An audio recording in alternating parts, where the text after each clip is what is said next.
మాటలే మాట్లాడతారు. మీకు అంబికా కృష్ణ గారు ఐడియా ఉన్నారు ప్రసాద్ గారు, ఆయన నిన్న ఒక మాట మాట్లాడి నేను వినిపిస్తాను. కూటమి ప్రభుత్వం వచ్చిన తర్వాత జిఎస్టీ నెల నెల తగ్గుతూ వస్తా ఉంది. జిఎస్టీ ఇన్కమ్ గవర్నమెంట్ కి ఓకే నెల నెల తగ్గిపోతుంది. గత 3 నెలల నుంచి అలాగే ఉంది. ఏంటి పరిస్థితి అంటే నాకు అర్థం కావట్లా. ఎందుకు తగ్గుతోంది? కొనేవాళ్ళు కొనట్లేదు, కొనేవాళ్ళు ఉంటలా, కొనేవాళ్ళు ఉండలేదా? డబ్బు ఎక్కడ? డబ్బు గవర్నమెంట్ ప్రజలకు డబ్బు వెళ్తలేదా? సరైనగా ప్రజలకి కొనుగోలు శక్తికి డబ్బు సరిపోవట్లేదా? తిరిగిట్లా రకరకాల స్కీమ్స్ ఉంటాయి కదా. చంద్రబాబు నాయుడు గారు కూడా సూపర్ 6 అని పెట్టారు. నెలకి 3,000 రూపాయలు తెల్ల 4,000 రూపాయలు చేశారు. 1,000 రూపాయలు పింఛన్ పెంచారు. జగన్ ఏమో అమ్మ ఒడని ఆ ఒడని ఈ ఒడని ఏదేదో ఆయన డబ్బులు ఇచ్చేవాడు. ఆయనేమో 55,000 కోట్ల రూపాయలు సంవత్సరాన్ని పంచిపెట్టాడు. ఈయనేమో 1,50,000 కోట్లు పంచిపెడతా అని చెప్పి ఈయన వాగ్దానం చేసుకుంటూ వెళ్ళారు. అది ఇంకా స్టార్ట్ అవ్వలేదు కదా. ఆ స్టార్ట్ అవ్వకపోవటం వల్ల, ఈ సూపర్ 6 స్టార్ట్ అవ్వకపోవటం వల్ల డబ్బు ఫ్లో ఆగిపోయిందా నా ఆలోచన. ఈయన బిజినెస్ మ్యాన్ కదా సార్, అగరబత్తి వాళ్ళు. కానీ వీళ్ళకి రాజకీయంగా అని తెలిస్తే అట్లా ఉండదు. లోపు బయట బ్యాచ్కి బాగా అమ్ముకోవడాలు, దాంట్లో డబ్బులు సార్. అంటే ఆయన బిజినెస్ స్ట్రాటజీలో ఆయన ఆలోచించారు కదా. ఆయన బిజినెస్ రేట్ అంబికా అగరబత్తి వాడు కొంటలేనట్టు కాదు సార్. ఇప్పుడు ఆయన చెప్పిన సింపుల్ లాజిక్, సింపుల్ లాజిక్ కాదు సార్. మీరు ఈక్వేషన్ మీకు చెప్తా జాగ్రత్తగా. ఈ నిర్మలా సీతారామన్ గారు కూడా 12 లక్షల దాకా ట్యాక్స్ స్లాబ్ లేదంటే మనం ప్రత్యక్ష పరోక్ష పనులు దొల్లగొట్టేస్తున్నారు వాళ్ళు మన మీద. సామాన్య మానవుడు అంటే 12 లక్షల రూపాయలు సంపాదించే జీతగాడు మాత్రమే మార్కెట్లో మొగాడు. మిగిలిన అందరూ పేడు సెకండ్లే. వాళ్ళైతే అలా బెంజ్ కారు కొనడానికో, లేకపోతే BMW కార్లు కొనడానికో వీటికి తగలెట్టే కార్యక్రమం ఉంటుంది. లేకపోతే గోల్డ్ కొని నిక్షేపాలు. అర్థమైంది? అది కూడా చాలా తెలియట్లా. విజయవాడ స్ట్రాటజీలు అయితే గోల్డ్ కొని తీసుకొచ్చి దాన్ని తాకట్టేటి అప్పు తీర్చేస్తారు. ఇక నెల ఇన్స్టాల్మెంట్లు కట్టుకొని తీసుకుంటారు. అదంతా బయట బీడి తువ్వాలు కొట్టేసి కూర్చుంటారు. అలాడు అమెరికాలో పనిచేస్తాను నా కొడుకు, నా ఇల్లు వెనకాల చూసారో కోట్లు, జేబులో మాత్రం 10 పైసలు ఉంటుంది వాడికి. సో అలాంటి బ్యాచ్లు వీళ్ళు చేసి పని ఎలా ఉంటుందంటే ఫస్ట్ గోల్డ్ కొంటారు. ఇది ఫస్ట్ క్రెడిట్ ఇస్తారు కదా, ఇది తీసుకొచ్చి బ్యాంకులో తాకట్టెట్టి ఆ డబ్బులు అప్పులు తీర్చుకోవడానికి ఇన్స్టాల్మెంట్లో కట్టుకుంటూ పోతారు వీళ్ళు చిట్లేసి. ఈ బ్యాచ్కి ఒక ఎత్తి అయితే మిగిలిన మనం ఇందాక చెప్పిన 12 లక్షలు బిలో పవర్టీ వాళ్ళు ఎలా ఉంటారంటే, దిస్ ఈస్ సింపుల్ లాజిక్. ఇప్పుడు సే ఫర్ ఇన్స్టెన్స్ మీకే 1,00,000 రూపాయలు జీతం అనుకోండి ఎగ్జాంపుల్. ఈ సంవత్సరం నుంచి మీకు ట్యాక్స్ లేదనగానే ఈ రోజు దాకా వచ్చి చేతికి వచ్చే డబ్బులు బదులు ఇంకొచ్చి ఎక్కువ వస్తాయి. దానికి ఏం చేస్తారు? ఇంట్లో అమ్మ నాన్న చదువుకోని వాళ్ళు ఉంటారు కదా, ఆ డబ్బులు ఇచ్చి మీరు మార్కెట్లో వెళ్ళి ఒక షర్ట్లు కొనడం, లేకపోతే ఇంకో 2 ప్యాంట్లు కొనడం, 2 చెప్పులు కొనడం, ఇలాంటివన్నీ కార్యక్రమం ఉంటుంది. సో డబ్బులు ఎప్పుడైతే జేబులో ఉంటేనే రొటేషన్ ఉంటుంది. డెఫినెట్గా మీకు సామాన్య మానవుడికి ఏవైతే నవరత్నాలను ఇప్పుడు వీళ్ళు చెప్పిన 6 బుల్లెట్ పాయింట్స్లో అగరబత్తి లేని బాధ ఏంటంటే బీజేపీ వాళ్ళు సౌండ్లు అలాగే ఉంటాయి. దీనికి బడ్జెట్లో ప్రవేశపెట్టిన విధానం కూడా అదే పర్పస్, ప్రైమరీ మోటో అది. సో ఎప్పుడైతే రొటేషన్ అన్నది ఎప్పుడైతే స్టార్ట్ అవుతుందో, ఇప్పుడు అగరబత్తి కొనడం అనుకోండి, దానికి GST వేసింది కదా, స్టేట్కి వస్తుంది, సెంట్రల్కి వస్తుంది, ఇద్దరికి వస్తుంది కదా, అది రెవెన్యూ రొటేషన్ అవుతుంది. అందుకే మన వాళ్ళు లడాఖ్తో పోటీ పడుతున్నారు కిందన. ఇప్పుడు యాక్టివిటీ అన్నది ఇప్పుడు చూడు, సంపద సృష్టిస్తామని చంద్రబాబు గారు చెప్పారు మైక్ ఎట్టుకుని. సంపద ఎలా సృష్టిస్తావు? నీ దగ్గర మెకానిజం కావాలా. MSME యూనిట్లు లాగా మనకి ఇది ఉంది. నేను లక్షాలు చెప్తున్నాను, ఒక నదీ ప్రవాహం లాగా IT అన్నది ఉంటే దానికి కాలువ కట్టి మన పక్క మళ్లించగలిగాడు ఆయన ఆ టైంలో. ఇది IT సెక్టర్ అని.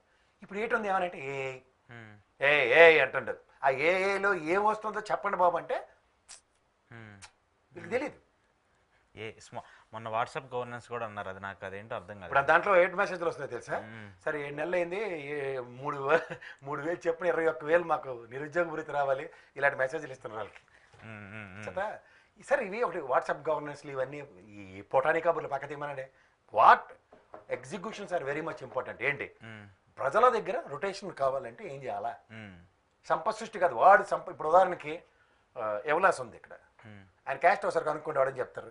అది ఎవరు పని చేయాలి? అది నాయి బ్రాహ్మణులు చేయాలి. నాయి బ్రాహ్మణులు అందరూ ఇంకా జీవితంలో ఆ BC సంఘాలు చెప్తున్నాను, వాళ్ళు కష్టపడుతూనే ఉన్నారు. కష్టానికి రెసిప్రొకేషన్ ఎవరి దగ్గర ఉంది? దాని చైర్మన్ వాడెవడో ఉన్నారు, వాడెవడో వేరే క్యాస్ట్ వాడు సంపద వీరికి సృష్టించిస్తున్నాడు. ఇదే మీరు ఐరనింగ్ లాండ్రీ షాప్స్ ఎన్ని ఉన్నాయి, వాళ్ళందరూ వాళ్ళే పెట్టుకుంటున్నారా? కాదు కదా, ఎగ్జాంపుల్స్ చెప్తున్నాను. సో వాడి కుల వృత్తులకు కూడా వాడికి అవకాశం లేదు 4 రూపాయలు సంపాదించుకోవడానికి. సో ఇలాంటి ప్రాతిపదిక ఇప్పుడు మనోడు ఉన్నాడు పేరేటి మార్కెట్లో ఈ షాప్ అంటే ఫేమస్ కదా, ఫ్రాంచైజీలు కూడా ఇస్తున్నాడు అందరికి, హబీబ్ ఉంటుంది. సో ఇవన్నీ కనబడుతున్నప్పుడు ఏంటవుతుందంటే కుల వృత్తులు కూడా పాపం వాళ్ళని భ్రష్టు పట్టించేస్తారు. ఈ అగరబత్తి అని బాధ ఏంటంటే బీజేపీ పరంగా గత ప్రభుత్వంలో రొటేషన్లో 4 రోజులు వెనక వేసుకోగలిగారు GST రూపంలో. ఈసారి యాక్టివిటీని ఎప్పుడైతే నిరోధిస్తావో ఇది కేవలం కడుపు మంటతో. ఇప్పుడు జగన్మోహన్ రెడ్డి అనే వ్యక్తి ఒక యాక్టివిటీ సైకిల్ని క్రియేట్ చేసి పెట్టాడు. ఇప్పుడు దానికి లెక్కరు ప్రభుత్వం అమ్ముతుంది, అది రేట్ ఎంతైనా ఉండేవండి, కొన్నోడు తీసుకొచ్చి రాష్ట్ర ఖజానాలోనే పెడతాడు, ఎక్స్చక్కర్కే వస్తున్నాయి డబ్బులు. ఇదేంటిది ఇప్పుడు మళ్ళీ అల్లరికి తలకరాయి బేరం అన్నమాట. ప్రైవేటైజేషన్ చేస్తే వాడి నుంచి 14% ఆడికి కమిషన్ ఇస్తాం. నేను వెళ్ళినప్పుడు చూశాను కింగ్ ఫిషర్ ఆ టైంలో 270 300 ఎంత అమ్మివాడు జగన్మోహన్ రెడ్డి, ఎగ్జాంపుల్ చెప్తాను. ఇప్పుడు దాన్ని 220 తగ్గించారు. అబ్బాబ్బా ఏం ప్రభుత్వం అనుకుంటే బడ్వైజర్ లాంటిది లేదు అక్కడ. బడ్వైజర్కి లటక్కమని 270 పెట్టారు. అంటే ఆ రేట్ పాత జగన్మోహన్ రెడ్డి రేటు కొత్త బ్రాండ్లు కట్టారు, పాత బ్రాండ్లు తగ్గించారు. ఇది మంచి ప్రభుత్వం అని బోర్డు వెనకాతలు. నేను అంటుంది ఏంటి, ఇదే పని గవర్నమెంట్ చేసింది అనుకోండి, లెక్కర్ షాపులు హ్యాపీగా రాష్ట్ర ఖజానా తాగి తక్కువ తాగి చచ్చినట్టు చేస్తారు 99 రూపాయలకి. ఇది మొత్తం మనకు వచ్చి ఖజానా కదా. అప్పుడు రొటేషన్ ఎక్కడ ఉంటుంది, వీడి దగ్గర ఉన్నప్పుడు ఈడేం చేస్తున్నాడు, అమ్మఒడి ఇస్తున్నాడు. వచ్చే మీరు చెప్పింది నీకు లాజిక్, నాన్న బుడ్డి అమ్మ కోడి, అమ్మ ఒడే ఇస్తున్నాడు. సైకిల్ అయిందా లేదా మార్కెట్లో, ఇచ్చింది ఇలా వస్తుంది. ఈ ఆప్షన్ ఎప్పుడైతే ఎక్స్ప్లోర్ కాకుండా నేను సంపద సృష్టిస్తాను, ప్రపంచం తిరగబెట్టేస్తాను ఏ అంటే ఇలాగే ఉంటుంది. నేను అంటుంది ఇందులో క్రిటిసిజం కాదు. ఇప్పుడు మీకు వాస్తవానికి మనం ఎప్పుడైతే ఆ రొటేషన్ ఆపుకోకున్నప్పుడు ఎన్ని ప్రాబ్లమ్స్ వస్తున్నాయి, జిఎస్టీ మీద ప్రభావం చూపిస్తుంది. Individual growth rate, individual persons growth rate వాడి దగ్గర కొనుబడి సామర్థ్యం లేదు, అమ్మ కొనుక్కునే సామర్థ్యం లేదు, వాడికి రూపాయి వచ్చే ఆదాయ సామర్థ్యం లేదు. ఇప్పుడు ఉదాహరణకి ఆటో వాడికి 10,000 ఇస్తున్నారు, పోలీసు వాడు రెడీగా ఉంటాడు చలానాలు కట్టి, మీకు ఎక్స్చక్కర్కే వస్తుంది, పోలీసు వాడు జేబుకి వేసుకోడు కదా. అవును, మీరు గమనించండి ఇవన్నీ. సో దీనివల్ల యాక్టివిటీని ఎంత ఫ్లేరప్ చేసి ముందుకు వెళ్తున్నారో అంత ఫ్లేరప్ చేసి గోడ కొట్టిన బంతిన డబ్బులు వచ్చే కార్యక్రమం ఈ సంక్షేమాన్ని ఇంటర్లింక్ చేసేట అతను. ఇది బాధ ఏంటంటే ఇది చిన్నపిల్లడు వచ్చాడు ఎంత బాగా చేసేస్తాడు, నా వల్ల కాదు, నాకు 40 ఏళ్ళ అనుభవం, నేను చూపిస్తే సినిమాని మొత్తం ముందు అన్నిటికీ తాళాలెట్టాడు, రిజల్ట్ రావట్లేదు కదా. అది ఈ 7 నెలల ప్రభావం మరి అగరబత్తి వాసన వేరేగా వచ్చింది చూసారా, పరిమళాలు రావట్లేదు. మొన్న ఎలా వెలిగించాలో చూపించాడు, అప్పుడంటే వాసన వస్తుంది, డైరెక్ట్గా అగ్గేటేసారట వాసన రాకుండా పోతే. ఇప్పుడు ఏంటి జిఎస్టీ రూపంలో అర్థం కావట్లేదు, ఏంటి అర్థం కాదు. ఏంటి ముద్రగడ ఎపిసోడ్ ఆయన ఇంటి మీద టైం వేస్ట్ ఎందుకు వీళ్ళని ఎంటర్టైన్ చేయకండి సార్, అయిపోయింది ఎక్స్పైరీ ప్రోడక్ట్. ఎక్స్పైరీ ప్రొడక్ట్స్ ఏంటి సార్, ఆయన ఒక ఉద్యమ నేత వాళ్ళప్పుడు చిన్నప్పుడు. ఇప్పుడు ఎక్కడికి వెళ్తే అక్కడ గుదిబండ ప్రాబ్లమ్స్ క్రియేట్ చేస్తారు.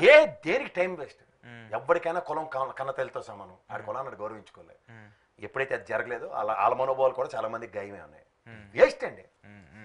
సరే, ఈ కార్పొరేషన్లు ఈ చైర్మన్ సంబంధించి ఎలక్షన్స్ జరుగుతున్నాయి, అటు నుంచి ఇటు గందరగోళాలు జరుగుతున్నాయి, వైసీపీ వాళ్ళ మీద టీడీపీ వాళ్ళ దాడులు ఇవన్నీ కూడా మనం చూస్తున్నాం. ఇవన్నీ ఈ 5 ఏళ్ల పాటు కంటిన్యూ అవుతూ ఉంటాయా? అవి అలాగే ఉంటారు.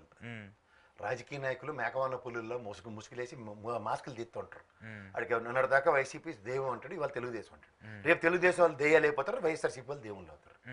చేత వాళ్ళు గెలిపించింది ఎవరో ప్రజలు, అరే నిన్ను ఏ మోకం పెట్టి గెలిపించవరా, నువ్వు ఏ మోకం పోతున్నావురా అని గల్లాల పట్టగలిగితే ప్రజలు అప్పుడు వీళ్ళు బుద్ధులు వస్తాయి. అంతేకాని ఆడి పార్టీ మారిపోయాడట, ఆడి పార్టీ మారిపోయాడట, ఈ పాల చెవులు కొనుక్కుని కూర్చుంటే ఏమవుతుంది.